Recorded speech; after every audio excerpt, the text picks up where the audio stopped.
Dans beaucoup de villes, il y a plusieurs églises, plusieurs assemblées. J'ose dire que dans chaque ville, il doit y avoir qu'une seule église. Et je vous dis que réellement, il n'y en a qu'une seule qui est vraiment fondée dans l'église, dans la parole. Et qu'une seule qui croit comme les Écritures. Il peut en avoir plusieurs, mais je vous dis qu'il n'y en a qu'une seule qui est fondée vraiment dans l'Écriture et qui croit comme les Écritures.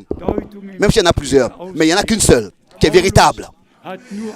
Paul a adressé ses épîtres à Colossiens, en Éphésiens, seulement à une seule église. Il n'a pas écrit plusieurs épîtres à plusieurs églises dans Éphèse. Mais à Éphèse, une seule église.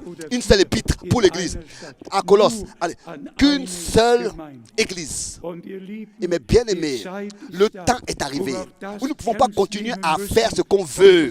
Nous devons prendre la parole de Dieu au sérieux et nous examiner nous-mêmes. Et celui aussi qui, dans ces choses-là, est d'un autre avis, qui se laisse enseigner par Dieu, par la sainte et prochaine parole de Dieu. Et si un frère dit, oui mais moi aussi j'ai le droit de fonder une église, je ne suis pas dans la même ville, etc. Oui, de tels gens ne sont pas normaux. Ils ne savent pas ce qu'ils disent. Ils habitent dans la même région, mais oui, on n'est pas dans la même ville. Non, le Seigneur, lui, c'est lui qui décide. Il est écrit qu'il a établi dans l'église. Pas quelqu'un qui vient et qui dit, mais moi aussi je vais faire une église à côté. Moi aussi je vais aller dans... Non, arrête. Reviens à Dieu et à sa parole. Celui qui a